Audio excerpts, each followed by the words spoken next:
एक खूबसूरत शायर को मैं आपके हवाले करूं। हजरत सामईन, मैं वो शायर को आपके हवाले करने जा रहा हूं जो हिंदुस्तान के अंदर कामयाबी की जमानत को कम वक्त में तय किया है, कामयाबी की सीढ़ी को कम वक्त में तय किया है, जो एक सीमांचल का लाल है लेकिन सीमांचल की पासमानदगी को, सीमांचल की गरीबी को, सीमांचल के दुख को, सीमांचल के दर्द को अपने कलाम के अंदर पिरो को।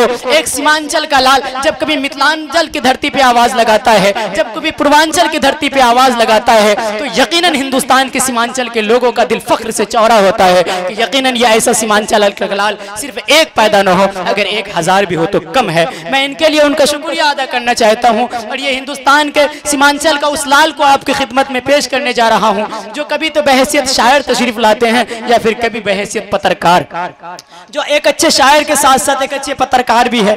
उन्होंने, मैंने देखा है कि अपने पत्रकारिता के जरिया सीमांचल और मिथिलांचल और पूर्वांचल के दुख को हिंदुस्तान को बताया है कि हमें हिंदुस्तान के अंदर जो सीमांचल एक इलाका है, इन्हें किस चीज की जरूरत है, इन्हें मुकम्मल की जाए। आइए इन तमाम चीज के माहिर हमारे बड़े दोस्त, बड़े भाई तबरेज़ सालेहपुरी से मैं गुजारिश करना चाहता हूँ कि डाइस पे तशरीफ लाएं, अपने खूबसूरत से गीतों से, गज़लों से हम सामईन को नवाजें। मैं आपसे गुजारिश करना चाहता हूँ, ये सीमांचल का लाल है, एक नौजवान शायर है और नौजवान शायर का किस तरह से इस्तकबाल किया जाता है, इस्तकबाल करके बताएं और जोरदार तालीमें सालेहपुरी का भी इस्तकबाल करें। मैं सिर्फ 2 मिसरों के साथ इनका इस्तकबाल करने जा रहा हूं कि हम जहां भी रहेंगे बना लेंगे मकाम अपने लिए, हमें भी आता है हुनर दिल में उतर जाने का। आइए अब जोरदार ताली के गुज में शम्स तबरेज़ सालेहपुरी का माइक पे इस्तकबाल कीजिए।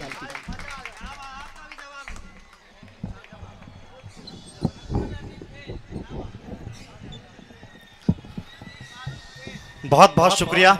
आइए बिला किसी तमहीद के, चूंकि डॉक्टर रहमानी साहब यहाँ तशरीफ रखते हैं, जी जी, बिट्टू साहब मुखिया जी यहाँ पर उपस्थित हैं और ये लोग जाना भी चाह रहे हैं, बिल्कुल।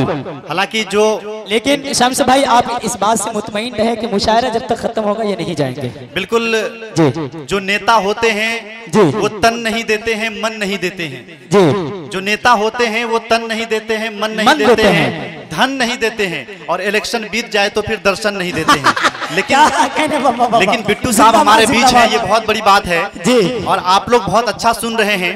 चंद फेंके हुए सिक्कों से नहीं मिलता है, चंद फेंके हुए सिक्कों से नहीं मिलता है, नहीं मिलता है। इल्म इंसान को पैसों से नहीं मिलता है, नहीं मिलता है। चंद फेंके हुए सिक्कों से नहीं मिलता है, इल्म इंसान को पैसों से नहीं मिलता है।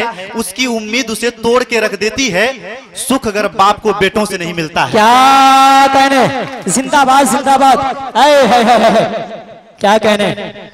यहाँ पर बहुत सारे लोग बैठे हुए हैं और बहुत तादाद में बैठे हुए हैं जी। स्टेज पर जो बैठे हुए हैं वो कई दलों से हैं और दिलों को जोड़कर बैठे हुए हैं। बिल्कुल बिल्कुल। मैं एक छोटी सी बात बताना चाहूंगा आपको कि हमारा एक नेता है, वो अभी अभी जीत करके आए हैं। अच्छा। जैसे जीत करके आए तो वो भ्रमण करने के लिए निकल गए। अच्छा। जैसे ही वो गाँव में गए तो उन्होंने कहा कि महाशय मुझे ये बताइए कि यहाँ की समस्या क्या है। तो उन्होंने कहा कि सर यहाँ पर पानी की सुविधा नहीं है। तो उन्होंने कहा कि ठीक है मैं कोशिश करता हूँ। फिर दूसरे गांव में गए, बोला यहाँ की प्रमुख समस्या क्या है। तो नौजवान ने कहा कि सर यहाँ पर बिजली जो है समय पर नहीं रहती है। तो उन्होंने कहा ठीक है मैं कोशिश करता हूँ। फिर नेताजी तीसरे गांव में चले गए, सुनिएगा ध्यान से। नेताजी जब तीसरे गांव में गए तो वहां पर एक नौजवान मिला और उनसे पूछा भाई आपकी समस्या क्या है। तो उस नौजवान ने कहा कि नेताजी मैं 40 साल का हूँ, 20 साल मेरी शादी को हो गई, अभी तक एक भी बच्चा नहीं हुआ। नेताजी ने कहा ठीक है मैं कोशिश करता हूँ। जोरदार तालियां हो जाए भाई, जोरदार तालियां हो जाए। क्या कहने। अच्छा क्या हो गया, मतलब सब लोग उठ क्यों रहे हैं? क्यों उठ रहे हैं? कोई प्रॉब्लम हो रही है? आप बैठे रहे। देखिए आप मोहब्बतों के साथ सुनिए, इंशाल्लाह बारिश नहीं होगी।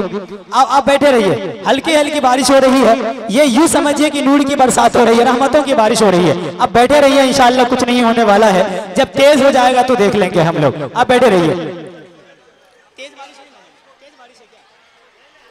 हल्के हल्के आप बैठे रहे, शोर-गुल का माहौल ना बनाए अल्लाह के वास्ते। बहुत खूबसूरत मुशायरा चल रहा है, ये खूबसूरत और तारीखी मुशायरे को आप खराब न करें। यकीन जानिए कि जब हिंदुस्तान के अंदर हिंदुस्तान की तारीख लिखी जाएगी तो उस तारीख के अंदर आज की रात यानी बेगूसराय के हसनपुर की रात को भी शुमार